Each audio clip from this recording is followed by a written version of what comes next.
Morning, good morning. You know what today is? Monday morning chats with Sack, and Sack is me. I hope that you guys had a great weekend. I had a really good weekend.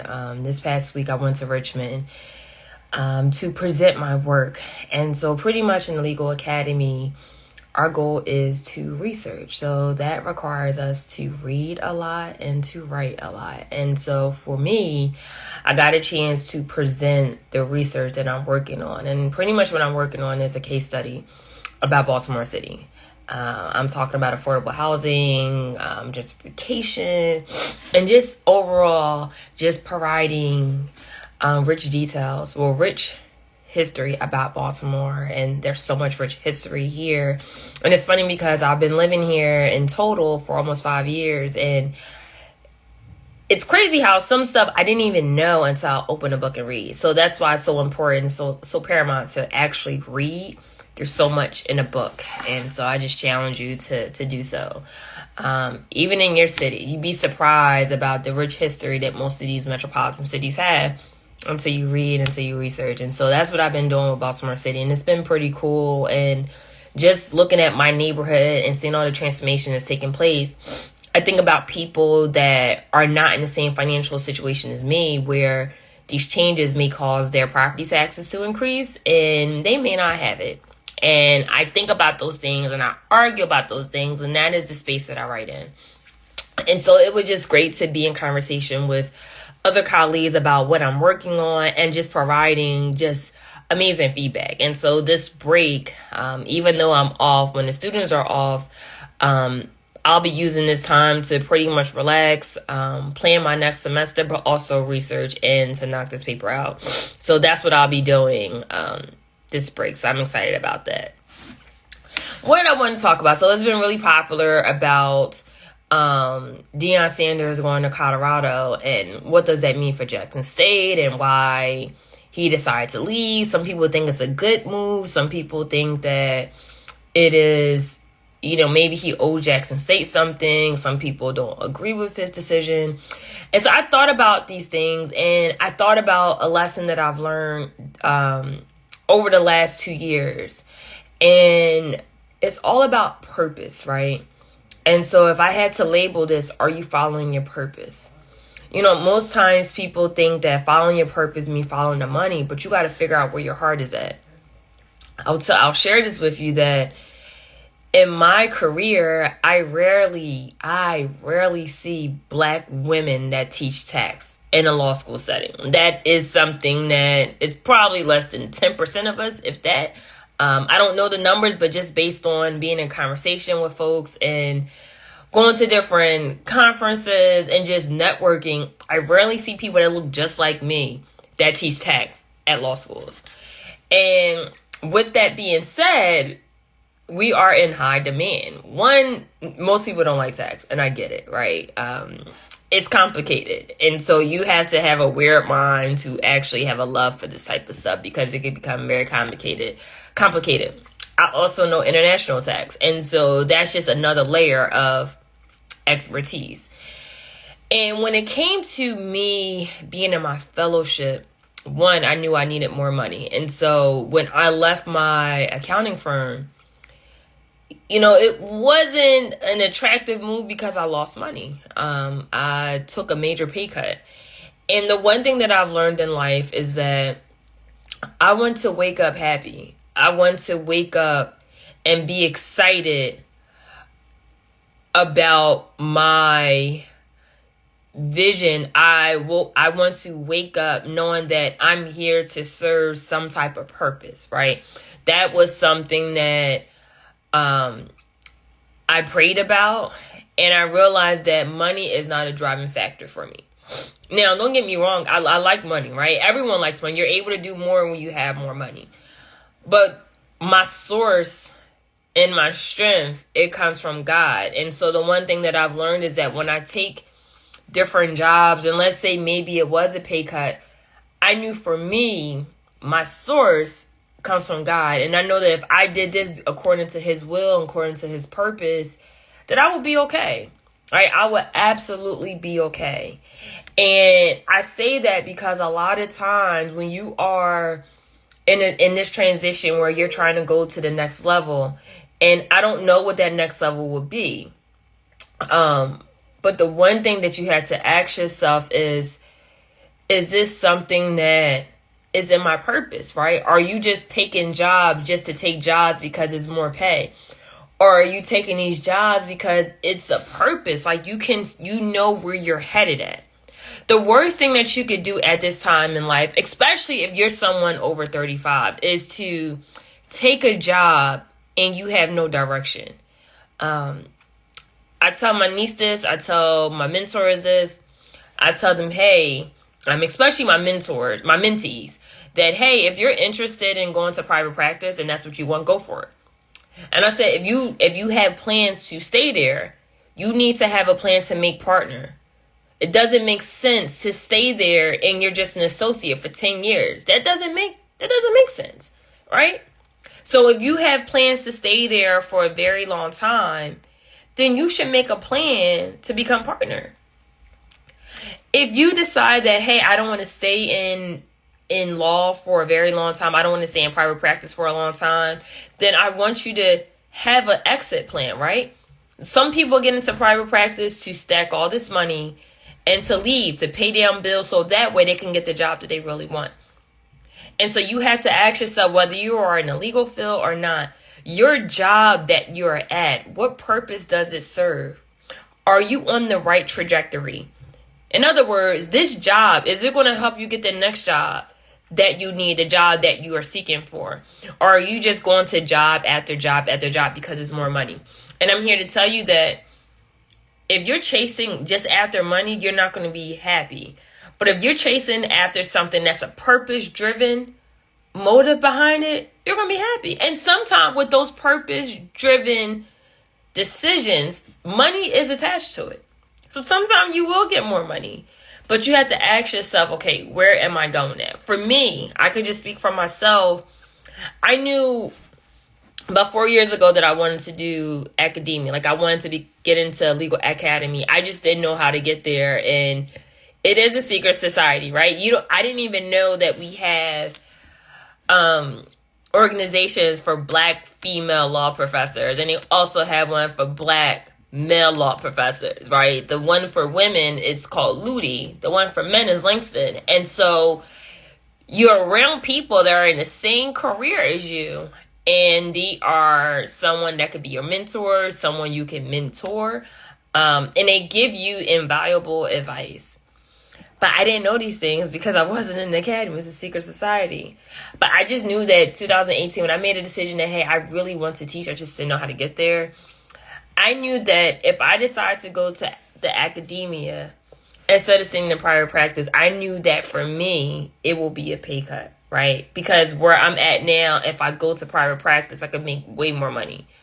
But that wasn't a part of God's plan for me. I knew exactly what I wanted. I knew that, hey, if I don't do private practice, I know that I can do something that will be more fulfilling to me.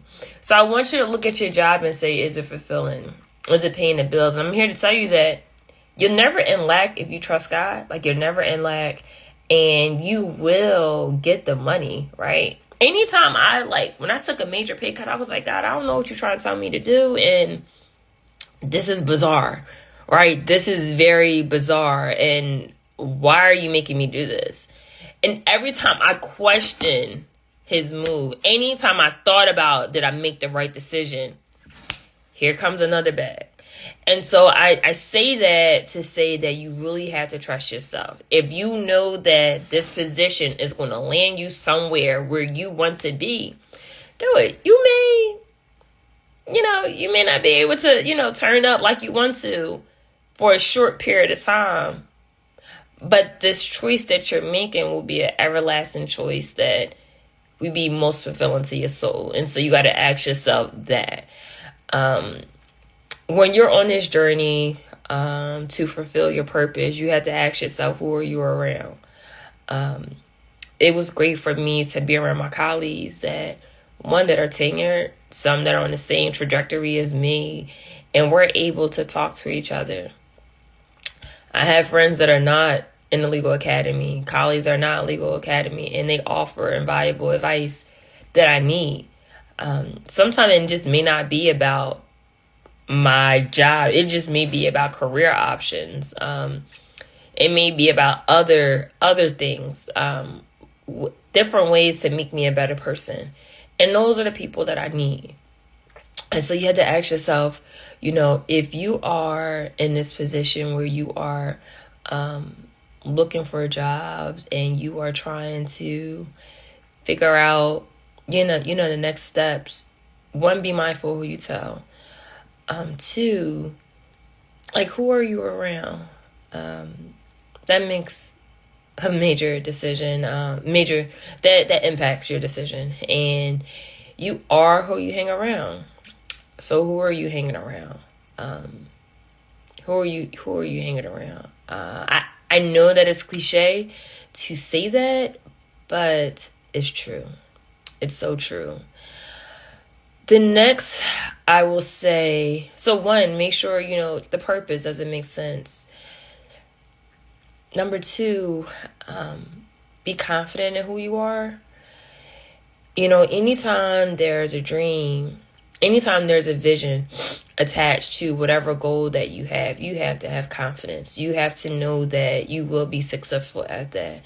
You have to know that if you trust in whatever higher power that you submit to, you have to know that this will pass. Like, you will have to know that. You will have to feel that, and you will have to walk into that. Next week, I'm going to have a bar prep, just a mini bar prep seminar where I just give some bar tips to my students that's taking the bar next year. And one of the first things I tell students when I tutor them is that you have to have confidence. Like, you have to know that you're going to pass. You have to know that.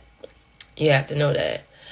The one thing that I've learned about myself over the years, and it definitely resonated for me for this year, is that I enjoy communication. I enjoy being in conversation with people, whether it's about, and I hate politics. I hate it with a passion.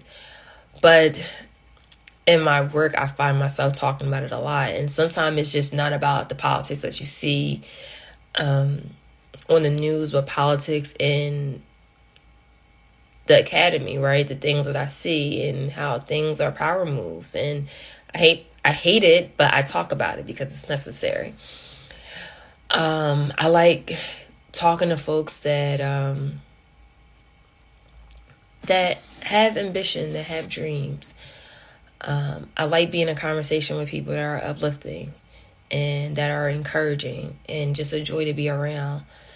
But what I've learned is that as much as I like to converse with folks, I've learned that when it comes to having difficult conversations or when it comes to talking about certain things, I realized that I may never have that with certain people. And it's not because I can't communicate. That's never the issue. The one thing that I've learned is that sometime that no matter how much you communicate, people just can't comprehend. I see this in my career. I see this in my relationships that I have, friendships, just all type of facets of relationships that I've learned not to even attempt, right? So once I feel that, once I know that, especially after I communicated several times, and I feel like it's just going in one ear and out the other, I've realized that my communication with certain folks has come to an end. And that's just for me to control my emotions. That's another way to make emotionally intelligent choices that I think that are advantageous for my mental health. That no matter what you say, some people just will never comprehend. And it's unfair for me to assume that they can reach that level of capacity of comprehension, because some people can. And that's something that I had to learn. Another thing that I would say that I think is very important is to, whatever goal that you have in mind, whatever track, any type of idea that you want or anything you want to do for your life, sometimes those conversations aren't meant to be with other people, and sometimes it's just meant for you and God. Like, I remember I did something where I didn't tell anybody. I just popped out and said, hey, I did this. And some people wanted to know why I didn't tell them about that transition, why I didn't tell them about me moving forward with this. It was just a matter of once I did it, I told folks. And the one thing that I've learned, and I told one of my girlfriends, I said, sometimes when you're on different journeys in life, your friends can't come. Your colleagues can't come. It's just one of those things where you have to just do this by yourself. And when you come out strong. One of the things I told one of my friends is that I'm not this emotionally draining friend. Like, I'm not that friend that is going to call you all the time with tears. That's just not who I am. I can listen to someone. I can receive what someone is saying. But when it comes to me, I just learned that certain battles, even if they are tough, it was just meant for me and God. It wasn't something that I was willing to share in Bible study. It was just something that me and God just had to wrestle with and discuss it and talk about in great details. Like, God, why did you do this? Or why did this happen? And, but this week, I've received some devastating news about some family members, and life is short. I told you last week that one of my colleagues passed away, was shot. I found out that one of my cousins was shot right before Christmas. And when I hear about those things, it makes me stop and just pause and just think about what I am grateful for, instead of thinking about things that I don't have yet. I have my life. I'm in great health, and that's something that people would pray for. That's something that people pray for every single day when they go to the altar. I have things that people pray for, and people may have things that I pray for. But for me, it's a matter of, hey, these conversations that I have, sometimes conversations are meant to be with God. So if you feel like you're going on this journey where you're just not sure and you don't know, like where it's going to go, just trust God and just know that sometimes you may not be able to explain things. And one thing that I've learned is that I'm not entitled to explain to people why I made decisions, especially when it comes to my career or my life. I made those decisions because I believe they were best for me, and I don't need to convince people otherwise. And so if you spend your life, trying to convince people why you did certain things, or why you feel like this was the best decision for you, you're wasting your time. If you are communicating with people that can't comprehend, or being around people that are emotionally unavailable or just in emotional turbulence, you are wasting your time. If you are waiting for people to change, people can only change for their stuff. I never forget I had an ex where he made a comment like, I'm changing because we talked about this, and like, I'm changing for you. And I was like, when I was a kid, I thought that was cool. But as an adult, I was like, that's not conducive to your wellness. And I want you to change for you, right?